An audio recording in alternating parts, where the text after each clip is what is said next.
आज हम वैदिक काल के बारे में पढ़ेंगे।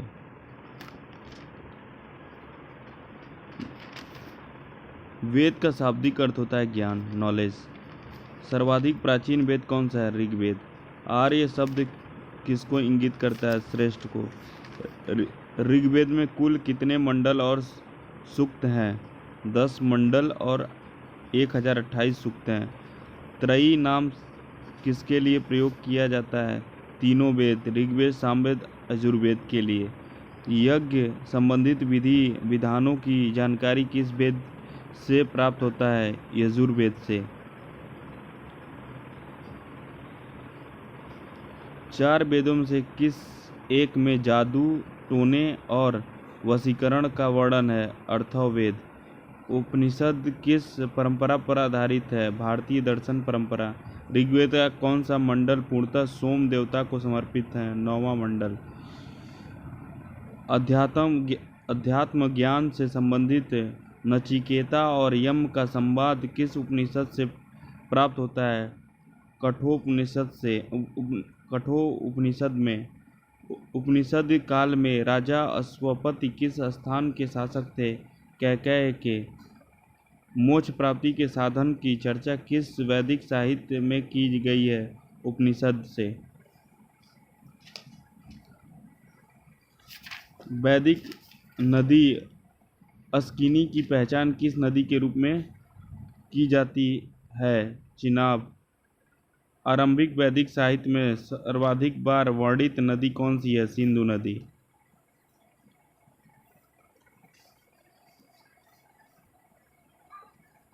वैदिक काल में प्रयुक्त प्रमुख शब्द। आधुनिक नाम, प्राचीन नाम। गाय का अधन्या, जिसका वध न हो। राजा का गोपा, अतिथि का गोहंता तथा गोहन, धनी व्यक्ति का गोमत, युद्ध का गविष्ट, गेसु, गम्य, पुत्री का दुहिता, अनाज का धान्य, मरुस्थल का धनव, उपजाऊ भूमि का उर्वरा। पशुचारण योग्य भूमि का खिलय, हल से बनी नालियां, सीता। कौन सा वेद ऋग्वेद पर आधारित संगीतमय ऋचाओं का संकलन है? सामवेद।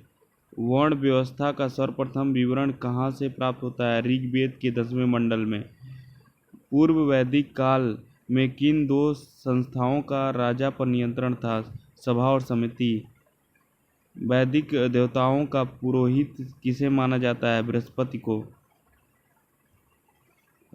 ऋग्वैदिक काल में निष्क शब्द का प्रयोग एक आभूषण के लिए होता था, किंतु परिवर्तित काल में इसका प्रयोग किस वस्तु के लिए किया जाने लगा? सिक्के के लिए। पुरुष मेध प्रथा का उल्लेख किस ग्रंथ में है? शतपथ ब्राह्मण। वेद, ब्राह्मण, सूक्त, उपनिषद, अर्णयक, अध्येता, उपवेद, प्रवर्तक। ऋग्वेद, ब्राह्मण, कौशितकी, ऐतरेय। 1028 मंत्र, 1028 मंत्र। उपनिषद क्या था? कौशितकी, ऐतरेय। उसकी अर्णय क्या था? ऐतरेय, कौशितकी। अध्येता क्या होगा? होत्री। उपदेश, उपवेद, प्रवर्तक, आयुर्वेद। अच्छा, ऋग्वेद से आयुर्वेद, प्रजापति। यजुर्वेद, तैत्तरीय, शतपथ, तैत्तरीय, कठ, श्वेताश्वर, ईश, बृहदारण्यक, मैत्रायणी। तैत्तरीय, बृहदारण्यक, शतपथ। अध्येता, अध्वर्यु। धनुर्वेद, विश्वामित्र, प्रवर्तक। सामवेद, पंचविंश, इसे ताड़य ब्राह्मण भी कहते हैं। 1875 मंत्र थे। केन छंदोग्य, जैमिनीय छंदोग्य, उद्गाता, गंधर्ववेद, नारद। अथर्ववेद, गोपद, 6000 मंत्र। मांडुक्य, प्रश्न, मुंडक। मुंडक, अद्वैता ब्रह्म, शिल्प वेद इसको बोलते हैं, विश्वकर्मा। पारसियों के ग्रंथ जिंद अवेस्ता में जिस अहुर मज्दा का वर्णन मिलता है वह असुरों का देवता है।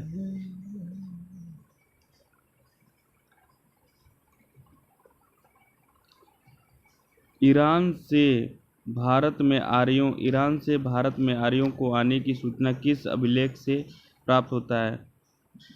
बोगस कोई अभिलेख। उत्तर वैदिक काल में किस क्षेत्र को आर्य संस्कृति की धुरी समझा जाता है? अंग व मगध। गोत्र शब्द का प्रयोग सर्वप्रथम किस काल में हुआ था? ऋग्वेद काल में। ऋग्वेद संहिता को दूसरे से सातवें मंडल तक सर्वाधिक प्राचीन माने जाते हैं। इन्हें गोत्र मंडल के नाम से भी जाना जाता है। ऋग्वेद काल में जनता का विश्वास किसमें था? बलि और कर्मकांड में। प्रसिद्ध दशराज युद्ध किस नदी के तट पर लड़ा गया था? परुषणी रावी नदी। दशराज्य युद्ध का वर्णन ऋग्वेद के 7वें मंडल में मिलता है। आर्यों के जीविकोपार्जन का मुख्य स्रोत क्या था? पशुपालन और कृषि। ऋग्वेद में उल्लेखित यव शब्द किस कृषि उत्पादन के लिए प्रयुक्त है? जौ के लिए। वैदिक युग में प्रचलित लोकप्रिय शासन प्रणाली का क्या नाम था? वंशानुगत राजतंत्र प्रणाली। आयुर्वेद अर्थात जीवन का विज्ञान का उल्लेख सर्वप्रथम किस वेद में मिलता है? अर्थववेद में। अर्थववेद में सभा और समिति को प्रजापति की 2 पुत्रियां कहा गया है। गायत्री मंत्र का उल्लेख किस ग्रंथ में मिलता है? ऋग्वेद के 3 मंडल में। ऋग्वेद में किसको युद्ध का देवता समझा जाता था? ऋग्वेद में किसको युद्ध का देवता समझा जाता था? इंद्र को। पूर्व वैदिक आर्यों का सर्वाधिक लोकप्रिय देवता कौन थे? इंद्र। गायत्री मंत्र की रचना किसने की थी? विश्वामित्र ने। श्रीमद् भागवत गीता मूल रूप से किस भाषा में लिखी गई है? संस्कृत में। सत्यमेव जयते शब्द किस ग्रंथ से लिया गया है? मुंडको उपनिषद से। ऋग्वेद में सरस्वती नदी को सर्वाधिक पवित्र बताया गया है और इसे नदीत्मा व नदियों की माता की संज्ञा दी गई है। ऋग्वैदिक नदियां, प्राचीन और आधुनिक नाम। बीतस्ता झेलम, बिपाशा ब्यास, द्वती या दृश्य धत्ती, घग्गर, कुरुभु, कुररम, कुंभा, काबुल, सदानीरा, गंडक, अस्किनी, चिनाब। शतद्री, सतजल, गोमल, गोमती, सिंधु, सिंध, सरस्वती, घग्गर, सुषोमा, सोहन, सुवास्तु, स्वास्थ्य। ऋग्वेद की मूल लिपि क्या थी? ब्राह्मी। जीविकोपार्जन हेतु वेद वेदांग पढ़ाने वाले अध्यापक क्या कहलाता था? उपाध्याय। राजा की उत्पत्ति का सिद्धांत किस ब्राह्मण ग्रंथ में मिला है? ऐतरेय ब्राह्मण में। सुलभ सूत्र किस विषय से संबंधित पुस्तक है? ज्यामिति। अस्तो माँ सद्गमय वाक्यांश कहाँ से लिया गया है? बृहदारण्यक उपनिषद से। चरक संहिता नामक पुस्तक किस विषय से संबंधित है? चिकित्सा से।